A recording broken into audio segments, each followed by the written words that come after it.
So this song actually has 8 shlokas, 8 verses.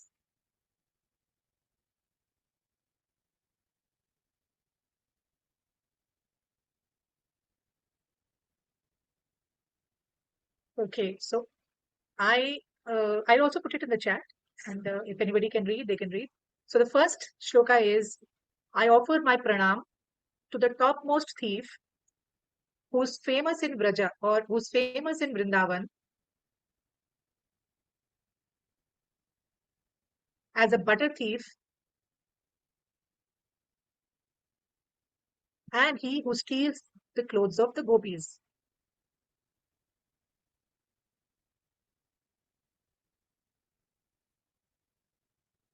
So I'll do one thing, Ganesh. I'll recite all the 8, and then we'll one by one we will try to understand these lines.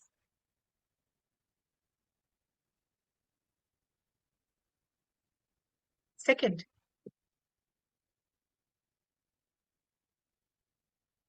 I offer my pranam to that topmost thief who steal the heart of Srimati Radharani, who steal the color of a fresh rain cloud,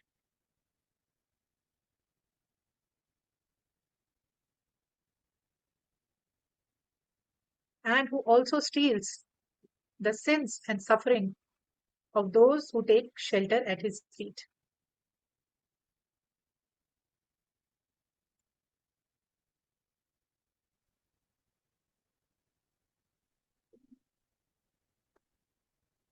I hope everybody's understanding. Okay. So third, he turns his devotees into bankrupt. This can be a little difficult to understand, but let me just finish that first. He turns his devotees into beggars or pauper, bankrupt basically, and beggars. Bankrupt and beggars.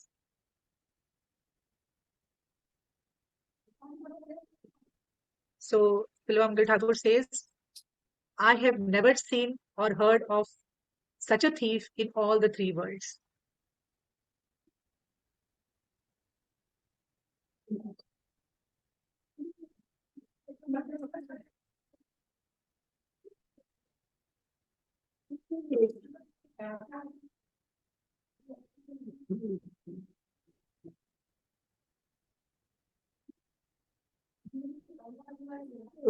Fourth, just by speaking his name, all the sins, in fact, a mountain of sins is removed.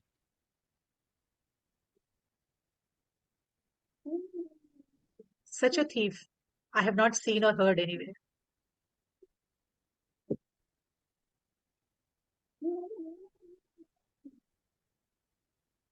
So this was the fourth. And move on to the fifth one. Now he is addressing Krishna directly. He's saying, "O thief,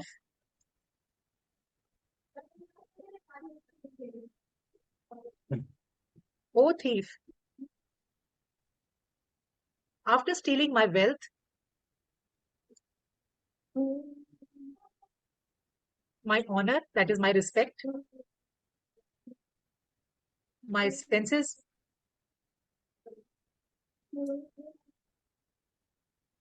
my life, and my everything, where are you running to?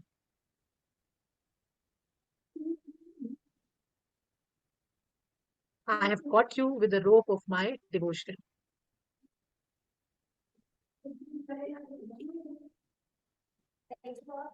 So he's addressing Krishna. He's saying, "You have taken away everything from me. Now you're trying to escape, you're trying to run, but I have caught you with the rope of my devotion." Now, sixth,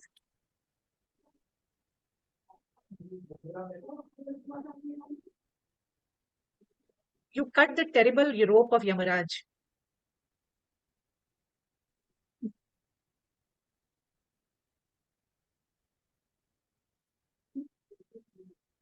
You cut the rope of material existence.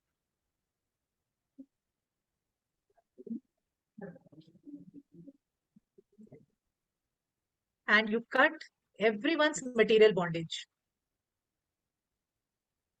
They come in again and again in this world, cycle of birth and death. So you cut that cycle of repeated birth and death.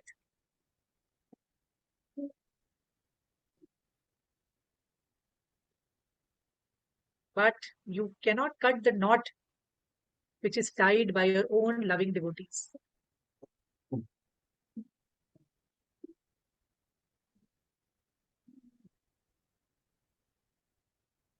Seventh,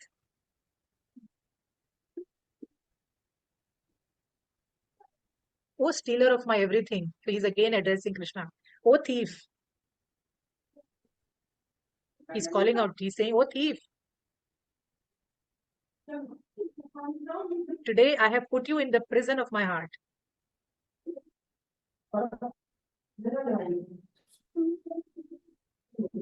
And then he says, my heart is a very terrible place.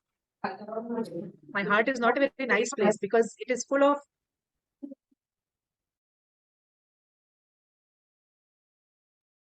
my heart. I put you in my heart, but this heart is not a very nice place. My heart is full of darkness because I'm such a fallen person.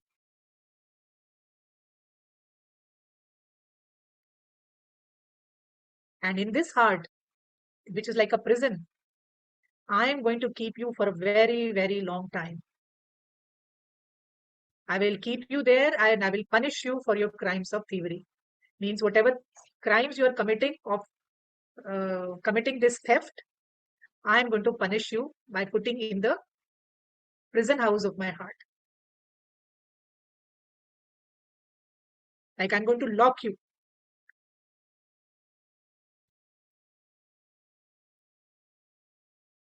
And then the last, again, he is addressing Krishna. He's saying, Oh Krishna, thief of my everything,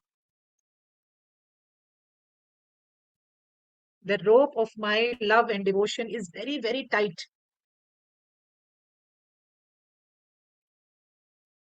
You are going to live in this prison house of my heart because I will not release you for millions of years.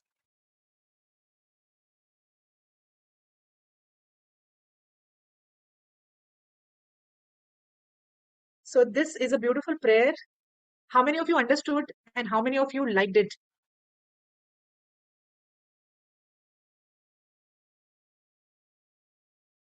Very nice. Thank you.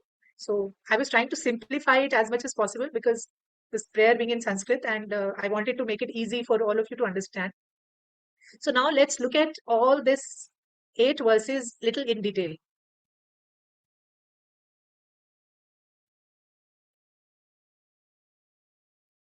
Okay, so the first one was I offer my pranam to that topmost thief who's famous in Vrindavan as butter thief.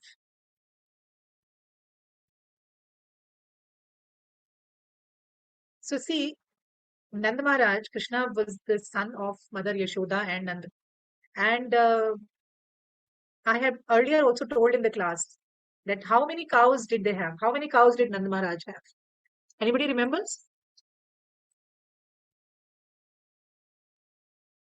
Okay, tell who remembers.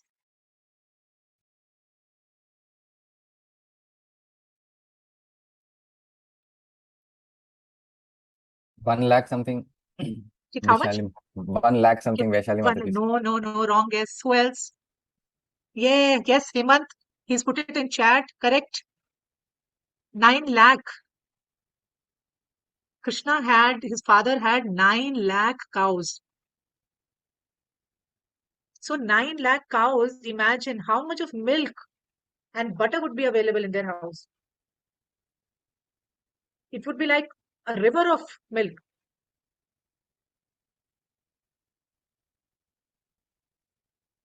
But Krishna would go, he would not steal from his house. He would go to the gopi, other gopis' house and he would steal butter from their house. Now, Yashoda Ma, because she used to, receive a lot of complaints, so she was also confused that there is so much of butter in our house, there's so much of milk in our house, and the best quality, not even an ordinary quality, the best quality milk is available, best quality butter is available, why should Krishna go and steal at other people's house? And she would daily get a lot of complaints from gopis, and then we all know that, she wanted to punish, and on Damodar day, Diwali day, she ties him because she wants to punish him, because all the time she is hearing complaints about Krishna. But then the gopis would say, no, no, no, no, no, don't punish Krishna. We love when he comes to our house and steals butter. So although one side they'll be complaining, and the other side they would be, they'll be feeling sad that he should not get punished. So one day what happens? There was an elderly gopi, and her name was Kalavati. I think maybe some of you would have heard the story. So she caught Krishna red-handed and stealing butter. And she caught him by his hand, and she said, "That's it, done, all done. Your mother never believed us. Today I'm going to see that she believes me. Today you will get very nice punishment." And she drags Krishna, all face is full of butter, and she drags Krishna that, come, let me take you to Yashoda. Let her see your face. Let her see your mischief. And then Krishna is crying. Krishna is saying, no, no, no, don't do this, mother, please, Mother Kalavati, don't do this. First, he kept on requesting. When she did not leave Krishna's hand, he said, you're going to regret your decision. You're going to regret catching me. So Mother Kalavati said, one thing is you're stealing, and then you are giving me warning also. You are like, you're mujhe dhamka rahe ho tum. Eh? You are committing mistake, and you are telling me only that I'll regret. Nothing doing. I will not leave you. So she pulls and she walks and walks. Ultimately, she reaches Krishna's home. And so Krishna is behind, and Mother Kalavati is tightly holding his hand. And then, she sees, see, Yashoda, look at your son. You never believed me. Today, I've caught him red-handed, and now you will believe me, no? Your son steals butter from our house. And she sees that Yashoda Ma is smiling. She was shocked. She said, I thought you will get angry. Why are you smiling? So Yashoda Ma says, I don't know, what are you talking, Kalavati Ma? You look back 1 and minute, see what Mataji, is, 1 minute. whom 1 minute. have you got? Sorry, Mataji. 1 second. I need to request everyone to please turn off their sounds, please. What happened? Sorry? Sounds, Mataji. The sounds have to be turned off. Sorry? Not you, Mataji. The other people, they have to turn off their sounds.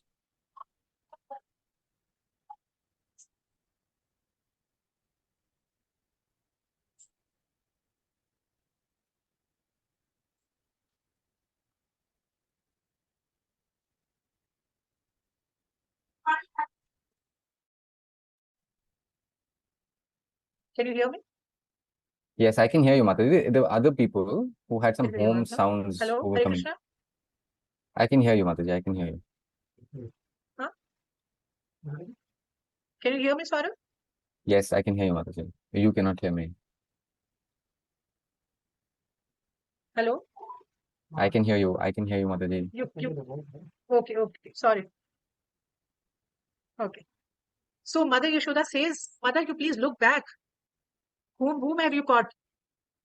And then Kalavati, mother, she looks back and she sees it's not Krishna, it is her own son. She sees that she caught Krishna, but now it is her own son.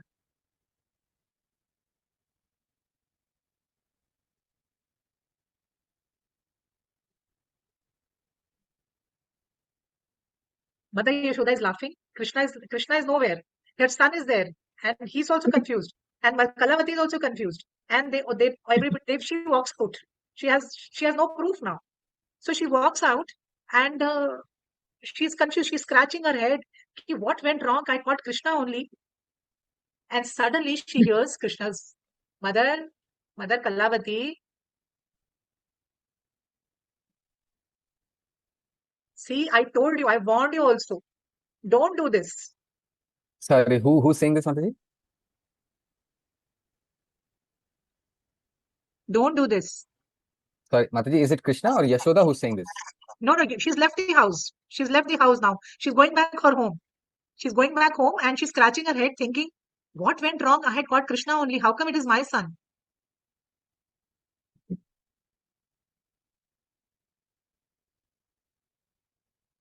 So then she hears Krishna's voice. Krishna comes in front of her and says, see, I told you. Don't take trouble with me. Don't do all this of my complaints and everything. See, she's hand. Then on top of it, Krishna is smiling, and he tells, see, this time I became your son. Next time, if you do like this, I will become your husband.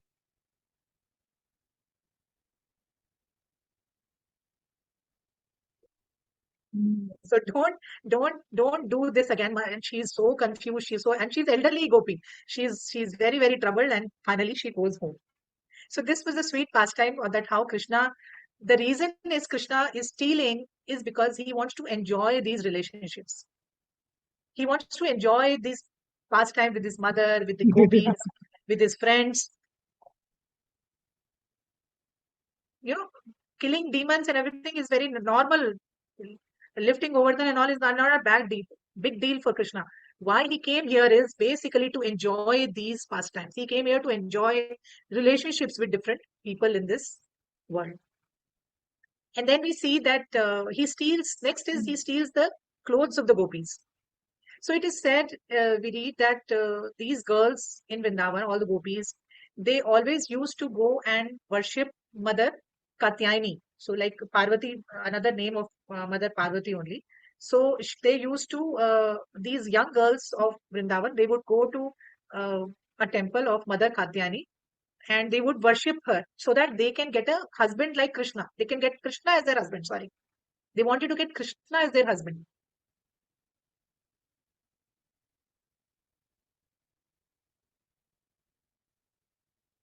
So, and at this time, they are very small. They're hardly, Krishna is also hardly 4 or 5 years old.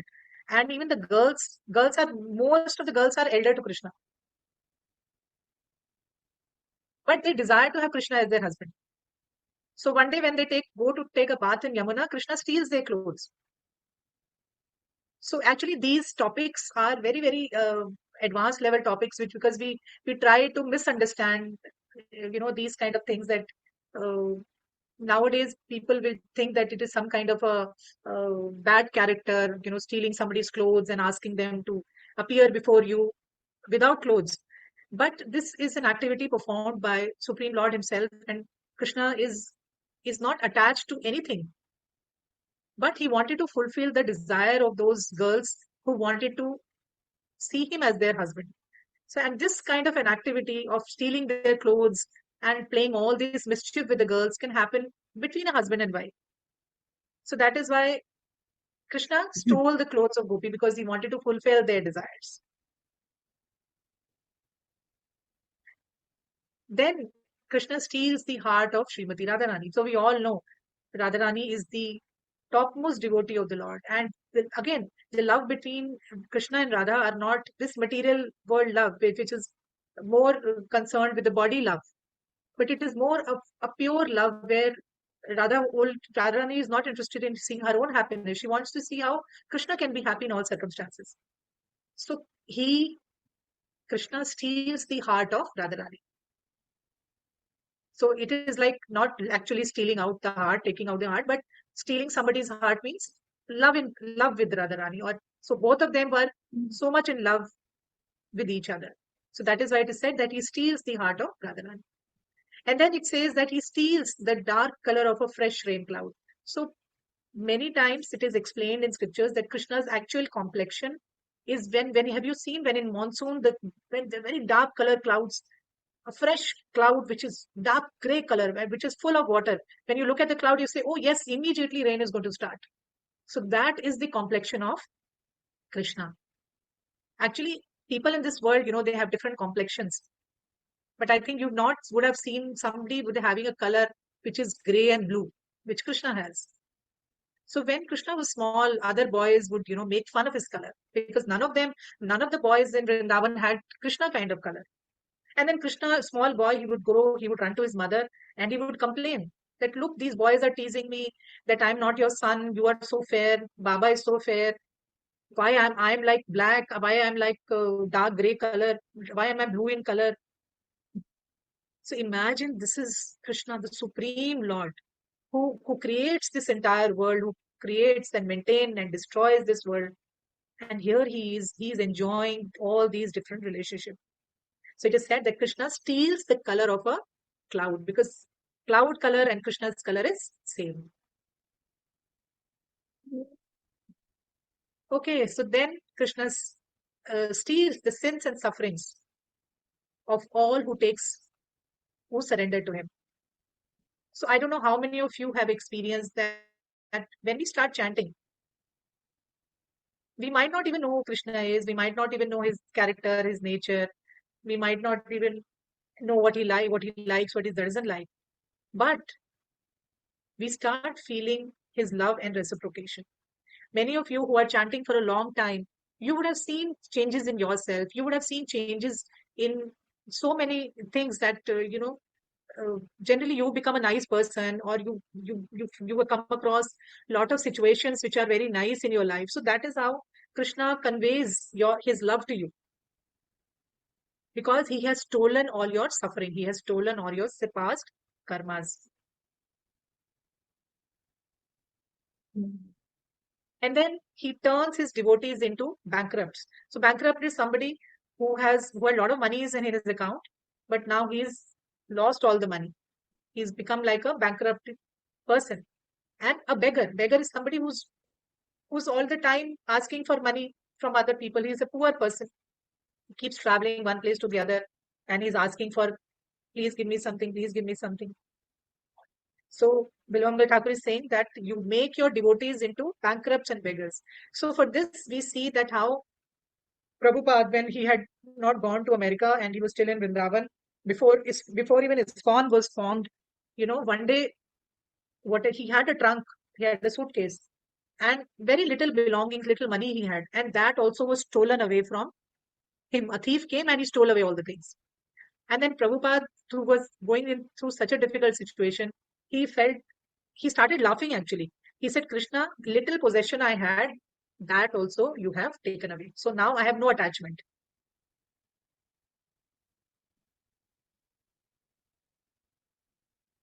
So it is said that if Krishna loves you actually, if Krishna wants you to progress in spiritual life, he will take away your material things. He will take away your material. He will take away your money. He will take away your house. He will take away everything, so that you can only focus on him. So that you can only focus on Krishna. So that is why Bilvamangal Thakur says you make your devotees bankrupt. You make your devotees beggars.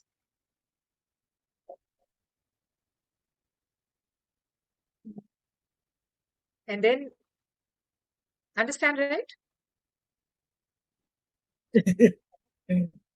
Okay. Then in the next, they say that he steals all the sins which we have been doing for many, many births. So when we are chanting, basically, what when we are chanting the Hare Krishna mantra, the mantra has the power to take away all our past karma. Whatever past sins that we have done, Krishna removes all those sins. That is why time and again we are all the time focusing on do chanting, do chanting, do chanting. Because Krishna steals all our sins, mountain of sins. He steals away all the sins. And then Bilvamangal Thakur says that you've taken my wealth, you've taken my honor, my senses. So how senses? Because person who becomes Krishna conscious, who has surrendered to Krishna, he has no feeling for sense enjoyment. What is sense enjoyment? We want to hear good music, we want to see beautiful things, we want to eat tasty food, we want money, this, that, clothes, jewelry. So Krishna steals away all those things. Then we have no interest in all those material things. And he takes complete control of our life.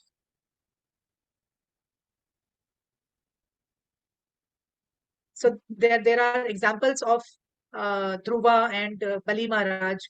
I mean, now there's no time to explain those stories, that how these two devotees had no interest in any money.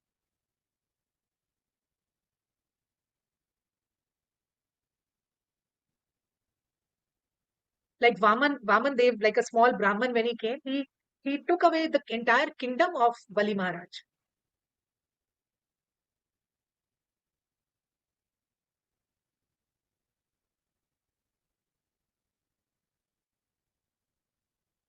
So we see that how Krishna takes away everything so that we can come close to him.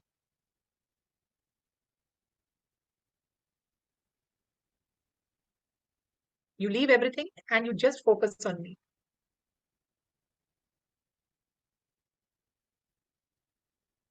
And now the writer is saying that you are expert in, stealing, but I have caught you with the rope of my devotion.